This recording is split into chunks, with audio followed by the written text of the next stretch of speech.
Olá, que bom estarmos juntos novamente com o programa Catedral da Família no ar e agora no canal Promessas. Deus tem promessa para você, Deus tem vitória para você em meio a essa pandemia, essas dificuldades, esses problemas. Deus tem resposta para você. Olha, e a propósito, eu quero que você ouça essa palavra de Deus para a sua vida, para a sua família, para encorajar vocês. Êxodo capítulo 3, nós vamos ler apenas o versículo 6. Êxodo capítulo 3, versículo 6. Eu tenho uma rápida reflexão essa noite para o nosso coração. Um texto que é tão extraordinário, dá para a gente pesquisar, mergulhar muito nesse texto. É um texto belíssimo. Aliás, o livro de Êxodo é um livro esplêndido, que é um livro que trata da libertação de Israel do cativeiro egípcio, a terra das memórias amargas, as lembranças ruins. Esse texto, por si só, o nome Êxodo, por si só, já é belíssimo. É um termo grego, na mistura de dois vocábulos gregos, ex, para fora de, rodós, caminho. É o caminho que te leva para fora. Como é bom a gente saber que sempre tem um caminho na Bíblia que aponta para um lugar, para a liberdade. Fora daquilo que asfixia, que sufoca, que empareda a vida, não é? É bom a gente viver a perspectiva da libertação. A gente vai aprender alguma coisa rápida aqui hoje para o seu coração, para a sua vida, para a nossa história. Amém, irmãos? Êxodo, capítulo 3, versículo 6, diz assim, ó: E disse mais, isso aqui são palavras de Deus: Eu sou o Deus de teus pais, o Deus de Abraão, o Deus de Isaque e o Deus de Jacó. E Moisés escondeu o rosto, pois teve medo de olhar para Deus. Meus irmãos, eu estava pensando essa tarde em alguma coisa sobre esse texto, e algumas coisas aqui me chamam muito a atenção, porque não é um texto onde a gente vai até Deus. É um texto em que Deus vem até a gente. Há uma inversão extraordinária da procura. Quem busca aqui é Deus, não Moisés. Moisés está longe, está em fuga, e nunca é bom andar em fuga, correndo, fugindo de todo o seu passado, de toda a história, de tudo que o envolveu, da confusão que a própria vida havia se tornado, que acontece de vez em quando na vida da gente, até que ele dá de cara com um Deus que resolve se revelar na perspectiva da simplicidade mais absurda que se puder ter noção. Não é um Deus que se revela no alto de um monte, não é um Deus que se revela em coisas mirabolantes e espetaculares, é um Deus que vem e se revela na simplicidade da mistura de fogo e sarça. E isso chamou muita atenção de Moisés, uma vez que a gente sabe que Moisés foi educado nas escolas do Egito. Era alguém com alta educação para a época. E uma das principais características daquelas escolas da época era o estudo da física. Acreditavam, por exemplo, que o fogo era elemento devastador por natureza, implacável. Uma vez que o fogo se levanta e age, nada consegue parar seu furor, sua força. Eles até brincavam dizendo que era a única força da natureza que destruía a si própria, porque não tem mais nada para queimar, queima a si mesmo, até terminar numa pálida fumaça. Só que agora Moisés está olhando para uma cena que intriga ele, que mexe com os paradigmas, que acaba com todos os processos ensinados a vida toda. Ele vê que é uma pequena sarça, que não tem nada, que não dá para ter uma coisa espetacular tirada dela. É simples, até hoje os judeus têm um certo problema com a sarça, de tão simples que é. E ele vê que o fogo eleva-se contra a sarça, mas ela não se consome. E o que é interessante é que no texto bíblico, você lê em casa com calma, o texto não diz que o fogo não consumia a sarça. É incrível isso. Diz que a sarça não se consumia. A ênfase está na sarça, não no fogo. O fogo fez o máximo, fez o que podia. É da sua natureza o ataque, ele tentou queimar. Mas a sarça não se consumia. E isso mexeu com a mente de Moisés, ficou de longe observando, até pensar, quer saber, vou chegar mais perto para ver. É incrível isso. Quando ele vai chegando mais perto, aí vem o segredo da pequena sarça. A Bíblia diz que do meio da sarça saiu uma voz. E o meio na Bíblia é sempre ponto de equilíbrio, é fugir dos extremos, é não criar-se nas perspectivas de todo mundo, é ficar no ponto de equilíbrio. Do meio da sarça saiu uma voz, e a voz vem num convite, numa troca de ideia, numa proposta de relação que se conhece pelo nome: Moisés, não chega para cá, tira as sandálias dos teus pés, porque essa terra que você está pisando aqui, é santa. Olha o que Deus estava dizendo para Moisés. Tomara que você consiga entender como é extraordinário isso. Deus está dizendo para Moisés assim: Moisés, comigo a proposta agora é outra. Eu vou te apresentar uma nova forma de enxergar a vida, novos jeitos de viver. Eu quero que você entenda que a partir de agora comigo é na base da imaginação. Deixe que a sua mente seja percebida do meu jeito, o que significa tirar a sandália dos pés e pisar no meu chão, no meu solo, do jeito que você veio ao mundo. Pise no chão. A lógica é tremenda. Os judeus acreditam que quando a gente pisa no chão, de chinelo, de sapato, os rabinos dizem que você não está pisando na realidade, está pisando numa borracha que você criou para se proteger das bactérias do solo, uma vez que você está sempre na perspectiva da ameaça. Então agora Deus vem e avisa: se você quiser andar comigo, tem que correr os meus riscos, tem que arrancar as sandálias, tirar as proteções, chegar para perto de mim para perceber duas coisas. A primeira, esse fogo não queima o que é natural. Olha que incrível, ele está atacando a sarça, mas não destrói a sarça, porque é natural, e esse fogo não é um fogo comum, não é desse que vem para destruir, para arrebentar, nem para matar. É um fogo que vem para purificar, ampliar a vida e acertar os horizontes. A partir de agora, a sua perspectiva muda. Você vai andar comigo. Tem outro jeito de viver. Queria que a gente saísse daqui hoje com outros novos de ver. Amém? Não dá para mudar o mundo, não dá para mudar a vida, mas dá para mudar o ponto de vista. Dá para a gente saber que Deus está com a gente aqui hoje num outro jeito de ser e viver. É um Deus que se aproxima de mim na base do convite. Quer ver uma coisa espetacular? Deus olha para Moisés e fala assim: Moisés, é uma troca, uma conversa no texto. O texto é bem claro nisso, é uma reflexão na base da conversa. Eu acredito muito no Deus que salva pelo diálogo, pela dádiva da conversa. A gente faz duélogo, né? Um duelo de palavras para ver quem morre no silêncio. Deus é na base do diálogo, troca de ideias. Não é quem fala melhor, é quem fala junto. Então Deus propõe a conversa, Deus se aproxima dele. Olha o que Deus diz para Moisés, porque pensa comigo aqui, ó. Uma coisa é você sair para enfrentar a vida, para criar um trabalho, uma proposta, um projeto, um sonho, alguma coisa com gente que você não conhece. Seja sincero, por mais extraordinário que você seja, por mais carismático que você seja, a gente nunca se sente muito à vontade num lugar ou com gente que a gente não conhece. Aí Deus chega para Moisés e quebra logo a barreira. Vai dizendo para Moisés: Moisés, eu sou o Deus dos teus pais, eu já te conheço. Você não é um susto para mim.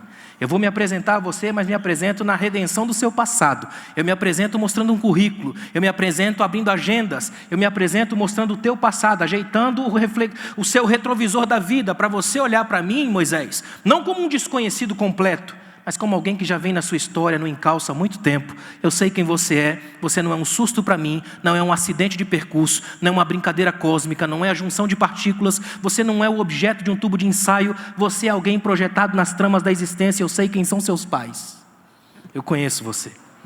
Tomara que você saia daqui hoje com isso na sua mente. Deus conhece você num nível que você nem sabe que existe. Deus é o Deus que conhece as tramas da história e os dramas da vida. Deus sabe quem somos no passado e não apenas no hoje. É o Deus que conhece o agora, porque sabe do ontem e projeta o amanhã. Tudo nele está na palma da sua mão. Ele é o Senhor da vida. A reação de Moisés deve ser a nossa. Moisés teve medo, e esse medo aqui é um medo natural do humano, aquela sensação de que eu estou num lugar agora que eu não domino mais nada. E o que Moisés faz é interessante, ele cobre os olhos, a mesma coisa que os serafins fazem com o rosto coberto, quando se apresentam diante de Deus em Isaías capítulo 6.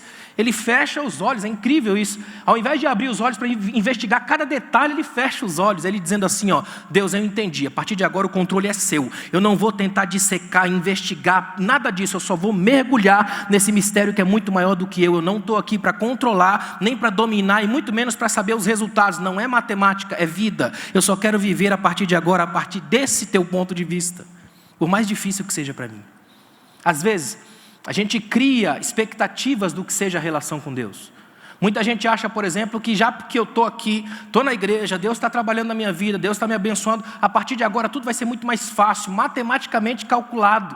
E não funciona assim com Deus. Olha o que Jesus faz. Jesus é chamado para ir até a casa de Lázaro, porque Lázaro é seu amigo e está doente. A premissa é essa: ele é nosso amigo, a gente manda chamar, avisa que o amigo dele está doente, ele vai vir, já que ele é amigo, vai priorizar a gente. Ele não faz isso. Ele demora um certo tempo, até o ponto de Lázaro morrer. E quando ele chega, a lógica é de culpa. Se o Senhor estivesse aqui, ele não teria morrido. A gente faz isso com Deus até hoje. Mas, Senhor, se o Senhor viesse desse jeito, talvez eu estivesse em outro formato. Não é? Acontece muito com a gente essa mesma perspectiva. Olha que interessante. Muita gente diz assim: não, já que eu sou filho de Deus, a coisa para mim vai ser completamente diferente. Só preciso lembrar os irmãos que se a gente for bíblico, não é porque ele é nosso amigo que ele vai priorizar a gente. O que ele vai fazer é andar com a gente. E se para isso for preciso a gente tirar as pedras, Ele vai permitir que as pedras sejam roladas primeiro, só para depois a gente poder tirar. É uma parceria de vida, Deus e a gente, andando em outros modos de viver. Eu quero que você saia daqui hoje com isso na sua cabeça. Existe outro jeito de viver, e o jeito que Deus propõe para a gente aqui hoje é na perspectiva dEle, no olhar dEle, do jeito dEle, com as falas dEle, com os meios dEle, nos ambientes dEle, com a roupa dEle, descalços para Ele, sendo humanos, com o pé no chão e andando na vida. É isso que Deus quer que a gente faça. Deus traz Moisés com a mente entupida de deuses e de mitologias egípcias e arranca tudo isso, coloca Moisés com o pé no chão, com uma vida completamente diferente de tudo aquilo que seja as lógicas do palácio. Deus vai falar com Moisés, fala na leveza insustentável da nuvem, não mais nas pedras duras do Egito. É um Deus que vai dizer para Moisés: Moisés, andando comigo a coisa é outro mundo, é outro nível, é outra perspectiva. A partir de agora, eu quero ser professor da sua vida. Deus para Moisés não é teólogo, é pedagogo. Ele guia pela mão.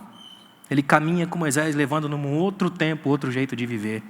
Tomara que a gente saia daqui essa noite com essa perspectiva e muda tudo para a gente. Muda a nossa segunda-feira, muda o jeito como a gente vive, porque o nosso modo de ver às vezes é tão pequeno, tacanho, fechado, enfadonho, bocejante. A gente passa a vida nessas coisas sempre assim, tem que funcionar mais ou menos desse jeito ou mais ou menos daquele jeito, e o tempo vai passando, a gente vai vendo que não funciona assim, porque dentro do reino de Deus o fogo não destrói a sarça.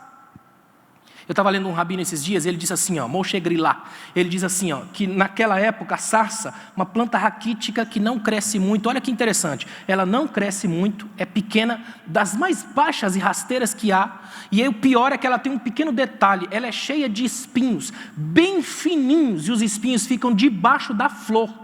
Então aquele que não conhece a planta até coloca a mão, o duro é tirar, porque se os espinhos estão por baixo, a mão entra fácil, mas para sair vem rasgando tudo. E ele diz que os rabinos dizem que essa é a metáfora do povo de Israel e do povo de Deus. Nós somos a sarça, somos simples, somos pequenos, somos rasteiros e somos terrivelmente traiçoeiros. Ai de quem coloca a mão na gente para tirar a sua graça. Ainda bem que a gente não é destruído pela própria chama, porque se a voz de Deus ainda estiver no meio, nem a gente se destrói. A graça sustenta a gente, porque é Deus quem trabalha a nossa vida, é Deus quem trabalha as nossas birras. Ele faz isso. É tão difícil para a gente, às vezes, lidar com a gente, não é? É complicado ter que lidar com a gente. Eu acredito que muita gente está se sentindo tão bem de máscara, vê só metade do rosto. Como é bom a gente aprender a lidar com a verdade que a gente tem. É difícil a gente se assumir todos os dias. Esse exercício de tirar, colocar a máscara, olhar para o outro, ver para o outro, reaprender a relação. A gente está sendo reaprendido em relações. Essa relação de Deus com Moisés começou curiosamente inversa. A nossa hoje é afaste-se, a de Moisés é chegue para perto. A nossa hoje é coloque uma proteção e afaste. A de Moisés é tire as proteções e venha para perto.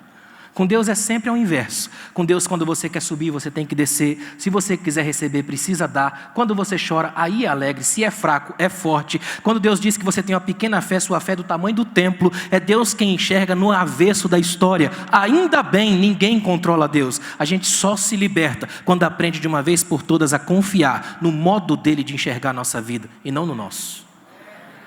Quando a gente entende essa verdade, muito da nossa vida muda, a postura da gente muda. Muda a nossa postura como pai, como marido, como esposa, esposo, como filho, porque a gente passa a perceber que nosso modo de viver importa para Deus.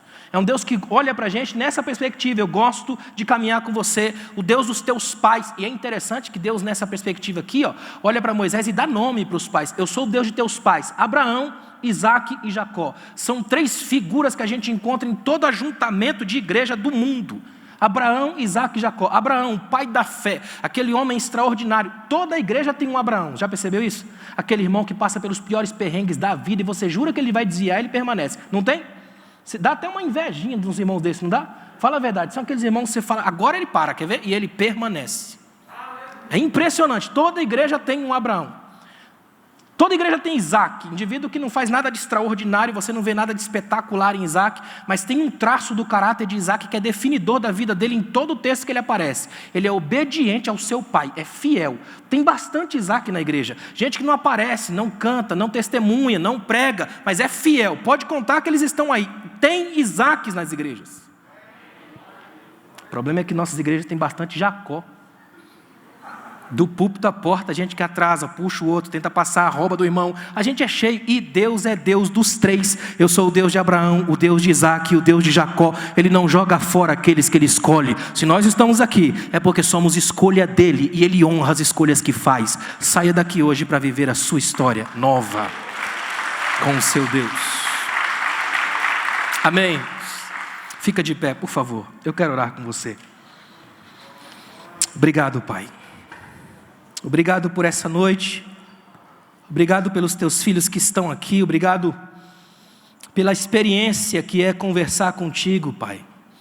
Ensina-nos a andar nessa nova perspectiva tão difícil, tão complicada, uma vez que é preciso rever conceitos, preciso ressignificar nossas ideias, nossa interioridade, nossa postura, nossa perspectiva. Mas hoje nós estamos aqui para aprender de Ti. E não há mestre maior do que o Senhor. Ensina-nos a sair daqui hoje num outro jeito de andar e que tudo seja feito para a honra e a glória do Teu nome. Amém. Obrigado, irmãos. Deus abençoe. Obrigado, pastor. Graças a Deus, voltamos aos nossos cultos presenciais. Nosso templo foi devidamente desinfetado em cada detalhe para o seu bem-estar. Toda pessoa que chega ao nosso templo é conferida a temperatura E realizada a higienização das mãos com álcool 70. É realizado também a higienização da sola dos sapatos. É obrigatório também o uso de máscaras. Foi também demarcado o espaço para que as pessoas possam se sentar. E atenção, pessoas de alto risco irão participar pela televisão, pela internet. Próximo domingo, 9h30 da manhã e à noite, às 18 horas, esperamos vocês para estar celebrando a Deus. Deus abençoe a nossa nação.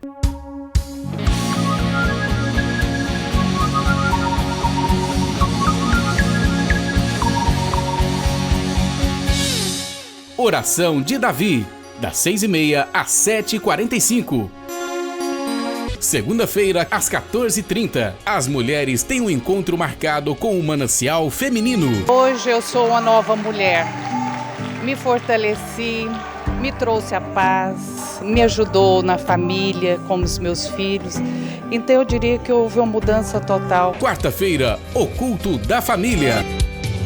E no mesmo horário, suas crianças, pré-adolescentes e adolescentes estarão aprendendo a palavra de Deus em salas exclusivas. Grupos familiares se reúnem nos lares promovendo a união. E eu tenho certeza que temos perto de você, perto da tua casa, um grupo familiar para te abençoar. E ainda na quinta-feira, às 20 horas, você que é jovem e casado, participe do Ministério Jovens Casais. Nós temos uma reunião alegre, divertida, onde você vai aprender muito acerca do início do casamento. Sábado, às 20 horas, algo novo de Deus está esperando por vocês aqui, todo sábado, na Catedral. Catedral Jovem é o seu lugar. Vai ser incrível ter vocês aqui com a gente.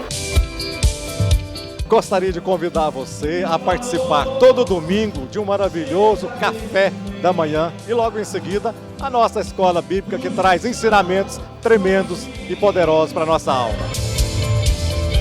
Domingo às 17h30, momento de oração. E às 18 horas, culto da família. O teu Deus é maior do que o teu problema, querido. O teu Deus é maior que a tua dificuldade. Buscar-me-eis e me achareis quando me buscar de todo o vosso coração. Aqui na Catedral da Família nós temos a Vigília Quarto de Guerra realizado toda a última sexta-feira de cada mês. Você é o nosso convidado especial, porque aqui Deus está realizando milagres, maravilhas, poder sobrenatural. A igreja disponibiliza ainda a Escola da Família, através de 4 cursos: PSF, Princípios para o Sucesso Financeiro; PCE, Pilares para o Casamento Estável; One, Cursos para Noivos; Educando Filhos à Maneira de Deus. Você é empresário, profissional, liberal, autônomo, comerciante. Nós temos aqui na nossa igreja um departamento chamado Ação Empresarial.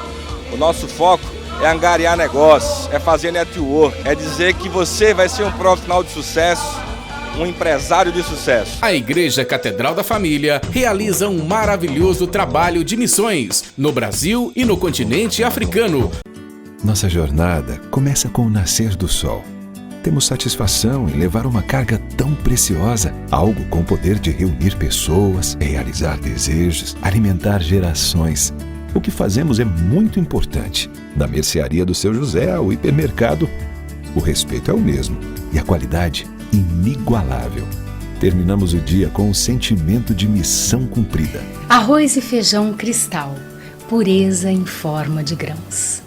Olá, meus queridos, é um prazer estar com você. Olha, graças a Deus, podemos ter o nosso culto, a nossa quarta da família presencial. Então estou aqui para convidar você. Pode vir, estamos aqui aparelhado, adequado, com todos os meios de que você possa realmente, certo? O álcool, a proteção nos pés, a máscara você precisa trazer, sabe? É isso que nós estamos andando com ela. Mas eu queria que você viesse, venha, vamos estar louvando, adorando esse Deus presencialmente. E eu quero matar a saudade. Domingo nós já vimos boa parte dos irmãos aqui. 19h40. Eu espero você. Uma noite de celebração, louvor e adoração a Deus, dentro da quarta da família, porque nós queremos direcionar tudo para a sua família. E eu espero você, 19h40.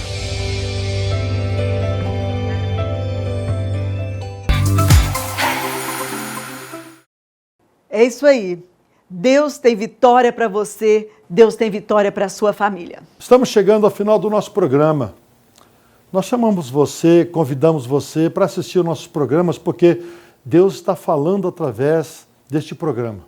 Deus tem promessas no canal Promessas para te abençoar. Então pense nisto. É isso aí, que Deus te proteja, que Deus proteja a sua família, que Deus guarde vocês nesse tempo de crise. Veja a mão de Deus sobre a sua vida.